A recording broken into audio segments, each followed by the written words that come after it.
Eh bien, salut à tous, c'est Fenretro, j'espère que vous allez tous très bien, parce qu'en tout cas moi ça va super. Aujourd'hui on se retrouve pour tester le jeu Hitman Go qui est disponible sur l'App Store depuis un petit bout de temps déjà.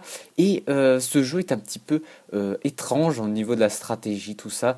On peut s'attendre à un autre jeu, ça peut plaire, hein. Personnellement j'aime pas trop mal ce genre de jeu, mais voilà, il faut être au courant de quoi est-ce qu'on va acheter justement, parce que beaucoup de gens dans les commentaires n'aiment pas du tout ce style de jeu. C'est pour ça que je fais cette vidéo.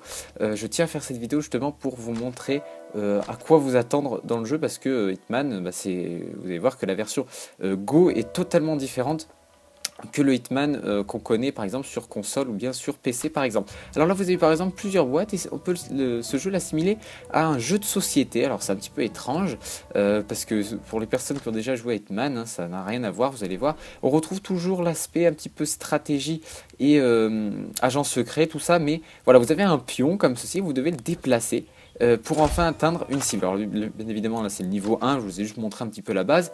Je vais tout de suite attaquer le niveau 5 qui va être un petit peu plus difficile, où je vais devoir gérer un petit peu des gardes. Alors premièrement, les gardes ne bougent pas, vous pouvez voir ici, il y en a que un ou non deux, voilà, deux gardes, mais ils ne bougent pas. Plus tard vous allez voir que les gardes vont bouger. Et donc ça va être un petit peu plus difficile pour se frayer un chemin. Alors là par exemple j'ai utilisé un petit peu une pierre pour que justement les ennemis aillent justement dans cette direction. Alors là personnellement je me suis trompé totalement, hein, il ne fallait pas que je la lance ici.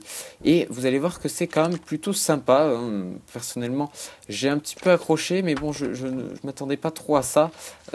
Surtout quand vous avez pas mal de niveaux, c'est un petit peu chiant à la longue je trouve. Mais bon je ne dis surtout pas que le jeu est nul, hein, bien au contraire je le trouve vraiment bien. Mais que voilà, au bout d'un moment, c'est un genre de jeu voilà, où vous posez, vous faites 2-3 petits plateaux, 2-3 petites parties, et voilà, donc à ce niveau là voilà, c'est tout. Au niveau du gameplay, alors là c'est très simple, hein, vous avez vite compris. Vous avez votre pion en niveau HUD, vous n'avez pas grand chose, hein, vous avez 3 boutons pour les solutions que je vais vous montrer juste après. Et vous devez déplacer votre pion. Alors c'est au tour par tour, pardon. Qu'est-ce que ça signifie? C'est-à-dire que par exemple quand vous bougez, les autres ennemis bougent. Alors là en l'occurrence ces gardes ne bougent pas. Donc vous allez voir juste après que c'est un petit peu plus difficile que ceci. Alors là vous avez pu voir que quand je l'ai lancé, les gardes sont arrivés, mais ils bougent donc comme je vous l'ai dit au tour par tour.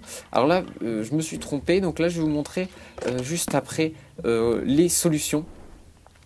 Comment fonctionnent les solutions? Donc voilà, vous en avez plusieurs. Alors bien évidemment, vous pouvez les acheter, hein, via les achats in-app. Alors on va pas trop dire que c'est des achats in-app, parce que franchement ce jeu ne possède pas trop d'achats in-app, hein, vu que c'est juste pour avoir des solutions. Je ne considère pas ça comme des achats in-app à proprement parler.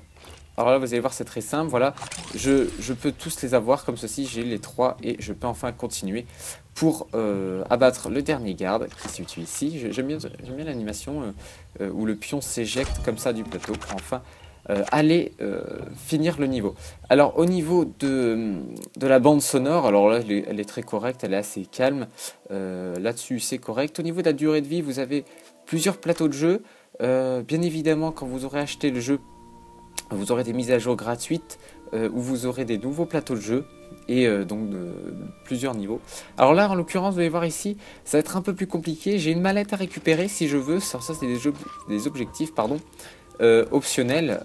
Si je veux aller récupérer cette mallette, ça me fera un objectif que je dois réaliser facultatif. Sinon je dois aller tuer justement le tennisman qui se situe tout en haut, tout en évitant les gardes ou en tuant les gardes, hein, on peut également les tuer. Alors là vous allez voir ici que je vais utiliser une solution parce que je vais un petit peu galérer, hein.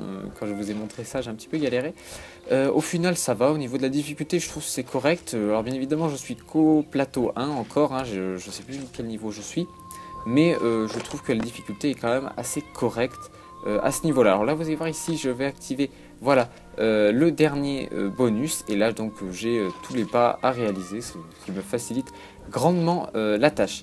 Alors il faut aussi préciser que le jeu n'est pas compatible avec l'iPod Touch 4ème génération. Comme à mon habitude je vous ferai petite liste des appareils compatibles et non compatibles. Si vous êtes par exemple sur iPhone 5S, il n'y a pas de souci, hein, iPhone 5, même iPhone 4S, je pense que ça passe, hein, je ne vais pas trop m'avancer là-dessus. Bref, je vous conseille d'aller voir donc dans la description de la vidéo juste en dessous pour voir les appareils compatibles et donc la description aussi de l'application. Voilà, c'était iPhone Retro, j'espère que le jeu vous a plu. Allez, ciao tout le monde.